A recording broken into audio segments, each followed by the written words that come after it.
April 2022 میں آئی تھی. آج اپریل کا آخری دن ہے اور 4 سال مکمل ہو گئے ہیں.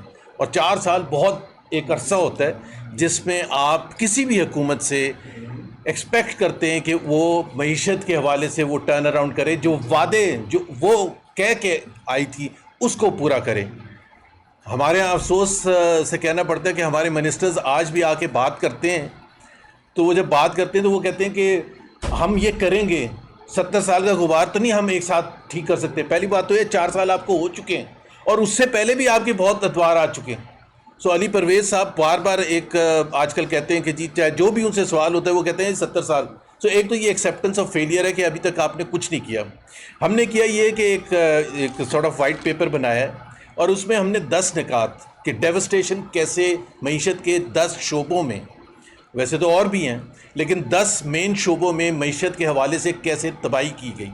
اب جب بھی تجزیہ کرتے ہیں تو 2 طریقے ایک ضرور ہوتے ہیں جو آپ کرتے ہیں. ایک تو یہ ہے کہ پچھلے ادوار کے ساتھ کہ جو آپ سے پہلے حکومت تھی یا اس سے پہلے حکومتیں تھیں تو یا تاریخ میں کہ تناظر میں پرفارمنس کیسی ہے، وہ بہت امپورٹنٹ ہوتی ہے کہ تاریخ کے تناظر میں کیسی ہے. اور وہ ہم اس میں ڈیمونسٹریٹ کر کے دکھائیں گے کہ تاریخ کے حوالے سے یہ حکومت سب سے زیادہ نااہل ہے معیشت کے حوالے سے. اور دوسرا طریقہ کار یہ ہوتا ہے کہ آپ جو ہمارے ریجنل کنٹریز ہیں ان کے ساتھ کہ بنگلہ دیش کیسے کر رہا ہے، انڈیا کیسے کر رہا ہے، سری لنکا کیسے کر رہا ہے، دوسرے ممالک کیسے کر رہے ہیں، کیونکہ وہ خطے میں ایک ہی خطے میں رہتے ہیں اور ان کے مسائل ہمارے مسائل تقریباً سیم ہوتے ہیں. تو اگر ان کی ترقی کی رفتار بہت زیادہ ہے اور ہماری ترقی کی رفتار اس سے آدھے سے بھی کم ہے تو پھر سوال تو بنتا ہے کہ بھائی وہاں کیسے ترقی ہو رہی ہے اور یہاں کیسے. اگر وہاں مہنگائی بہت کم ہے، آدھی سے بھی کم ہے پاکستان کے مقابلے میں، تو پھر سوال تو بنتا ہے.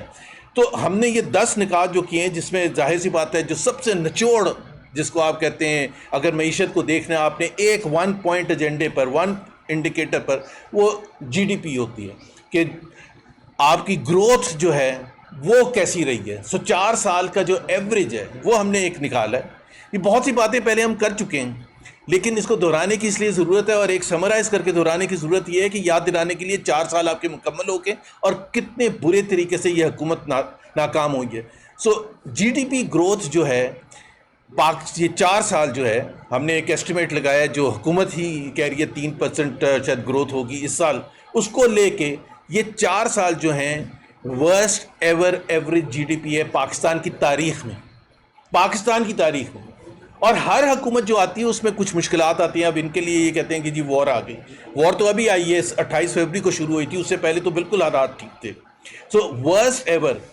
لیکن جو ناکامی کا 2-3 زیادہ جو پریشان کن باتیں ہیں، جو سب سے پریشان کن بات ہے انویسٹمنٹ کے حوالے سے کہ پاکستان میں پچھلے 4 سال میں جو انویسٹمنٹ رہی ہے اور آج جب ہم دیکھتے ہیں کہ پاکستان کا انویسٹمنٹ ریشو جو ہے ورسٹ ان 50 ایئرز، تو ہم تاریخ کے حوالے سے اگر دیکھیں پچھلے ادوار کو تو چھوڑ دیں، پوری تاریخ میں 1974 کے بعد worst lowest ever investment ratio ہے پاکستان میں، جس میں ڈومیسٹک انویسٹمنٹ بھی آتا ہے اور فورن ڈائریکٹ انویسٹمنٹ بھی آتا ہے. فورن ڈائریکٹ انویسٹمنٹ پلنج کر گیا، ڈومیسٹک انویسٹرز انویسٹمنٹ کرنے کے لیے تیار نہیں ہیں.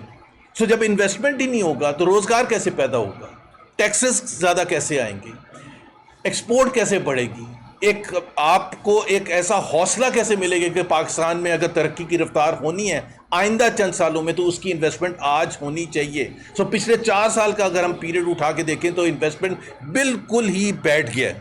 اور صرف یہ نہیں کہ باہر سے انویسٹمنٹ نہیں آ رہی ہے، سب سے حیران کن بات ہے کہ پاکستان کی تاریخ میں کبھی ایسے پیریڈ نہیں آیا جس میں ملٹی نیشنل جو ہیں جو باہر کی کمپنیز ہیں ایک کے بعد دوسری وہ یہاں سے چھوڑ کے جا رہی ہیں. اب میں نام نہیں لینا چاہتا، اس میں بہت سے نام ہیں.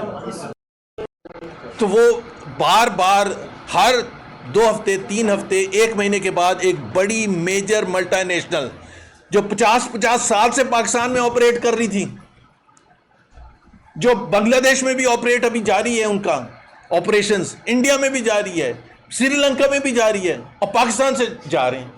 تو ظاہر سی بات ہے وہ آپ کو بتاتا ہے کہ بدحالی اتنی زیادہ ہے، اس کی بہت سی وجوہات ہیں.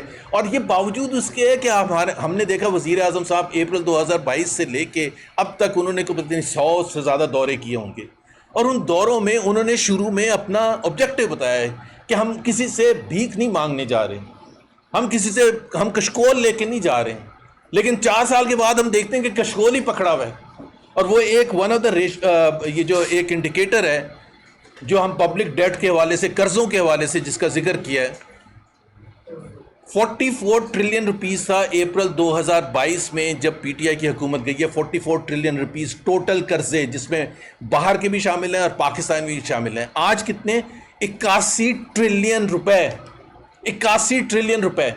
اب آپ مجھے یہ بتائیں کہ جی جب پی ٹی آئی کے تقریباً 4 سال تھے اس میں 19 ٹریلین بڑھے اور اس میں 37 ٹریلین بڑھ چکے ہیں, اور جس سپیڈ سے بڑھ رہے ہیں کہ اس کو مطلب آپ یہ محسوس ہی نہیں کر سکتے کہ ابھی جتنی بھی باتیں ہوتی ہیں جو وزیر اعظم کریں یا فائنانس منسٹر کریں, وہ کیا بات کر رہے ہوتے ہیں. آئی ایم ایف سے ہمیں اتنا مل جائے گا, ورلڈ بینک سے اتنا مل جائے گا, ہمارے فرینڈلی کنٹریز جو ہیں وہ ہمیں اتنا پیسہ دے دیں گی.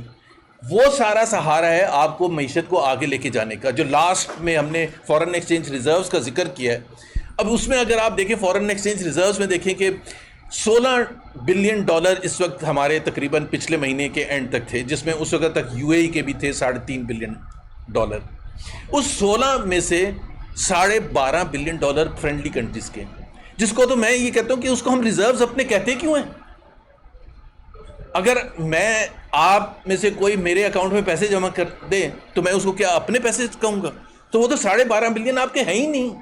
اور ہم نے دیکھا کہ جیسے یو اے ای نے مانگا تو ایک دم سے ایسی گھبراہٹ شروع ہو گئی, اور اگر سعودی عربیہ نہ بیچ میں آتا اور $3 بلین نہ دینے کے لیے پرومس کرتا تو پاکستان کی معیشت بالکل بیٹھ جاتی. اب آپ صرف یہ اندازہ لگائیں کہ $16 بلین میں سے $12.5 بلین اگر دوست ممالک کے نکالیں, آپ کا اگلے مہینے ڈیفالٹ ہو جائے گا.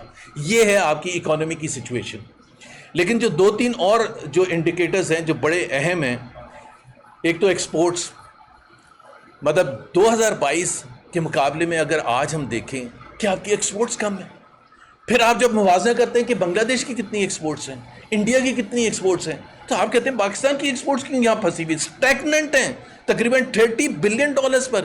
اور شرمناک بات یہ ہے کہ پہلے یہ ہوتا تھا کہ ایکسپورٹ سہارا بنتی تھی آپ کے فورن اوبلیگیشنز کا, اب آپ کی ریمیٹنسز سہارا ہیں. وہ $40 بلین کراس کر رہی ہیں کہ $30 بلین نہیں کراس کر رہے ایکسپورٹ میں, تو ریمیٹنسز آپ کو سہارا دے رہی ہیں. $10 billion more than your export is coming from your remittances, جس میں حکومت کا کوئی عمل دخل نہیں ہے. وہ پاکستان کے جو ورکرز ہیں باہر بیٹھے ہیں, وہ ان کا شکریہ پورے پاکستان کی قوم کو ادا کرنا چاہیے کہ جن کی وجہ سے پاکستان کے فورن ایکسچینج جو اس وقت تک سہارا ملا ہوا ہے, ہماری فورن اپلیکیشنز کو میٹ کرنے کا, ہمارا ٹریڈ ڈیفیسٹ کو سہارا ملا ہوا ہے, وہ اس کی وجہ سے ملا ہوا ہے. لیکن اگر کوئی ایک شعبہ ہے, میں جلدی جا رہا ہوں, ایک شعبہ ہے جو ڈیفائن کرتا ہے پاکستان کی اور اس حکومت کی نااہلی کو سب سے زیادہ, وہ ہے پاور سیکٹر کی مس مینجمنٹ. اس وقت اگر آپ پاور سیکٹر کو دیکھیں, لوڈ شیڈنگ ہو رہی ہے, پہلے سے زیادہ ہو رہی ہے. بجلی کے بل اگر آپ پچھلے 4 سال میں دیکھیں کہ وہ کتنا زیادہ اضافہ اس میں ہوا ہے. آپ کیپیسٹی پیمنٹس دیکھیں, مطلب یہ عجیب ملک ہے کہ پہلے مسئلہ یہ تھا کہ ڈیمانڈ زیادہ تھی اور سپلائی کم تھی, اس لیے بجلی کا بحران تھا. اب بجلی کا بحران شدت پکڑ گیا ہے کیونکہ سپلائی زیادہ اور ڈیمانڈ کم ہے. کبھی ایسا کوئی دنیا میں ملک ہو سکتا ہے کہ کس طرح سے مس مینج کر کے یہاں لا کے پاکستان کے عوام کو کھڑا کر دیا ہے, جہاں وہ ٹریلینز آف روپیز صرف کیپیسٹی پیمنٹ میں اس لیے دے رہے ہیں کہ وہ آئیڈل کیپیسٹی ہے اور اس کی ضرورت نہیں ہے. اور پھر سب سے بڑی بات یہ ہے کہ پاکستان میں یہ خود حکومت دعویٰ کرتی ہے کہ فاسٹسٹ گروئنگ سولرائزیشن ہے دنیا بھر میں پاکستان میں. اس کی وجہ کیا ہے؟ اس وجہ سے ہے کہ آپ کی بجلی کا نظام اتنا خراب ہے, بجلی کی قیمتیں اتنی مہنگی ہیں کہ لوگ فرسٹریٹ ہو کے, انڈیا میں اتنی فاسٹ سولرائزیشن کیوں نہیں ہوئی, بنگلہ دیش میں کیوں نہیں ہوئی, سری لنکا میں کیوں نہیں ہوئی؟ اس وجہ سے کہ لوگوں نے کہا کہ ہم اس حکومت پر بھروسہ نہیں کر سکتے. ہر 2 مہینے کے بعد بجلی کا بل بڑھتا ہے, ہم نہیں افورڈ کر سکتے, اور یہ کہاں جا کے رکے گا ہمیں نہیں پتا, بیکاز بدحالی پاور سیکٹر کی اتنی زیادہ ہے کہ وہ ہر مہینے جو ہے اس کی بدحالی پچھلے مہینے سے اس کے لاسز بڑھتے چلے جا رہے ہیں, اس کی کلیکشن ریکوریز کم ہوتی چلی جا رہی ہیں, مس مینجمنٹ جو ڈسٹریبیوشن کمپنیز ہیں اس کی تباہ کن حالت ہے.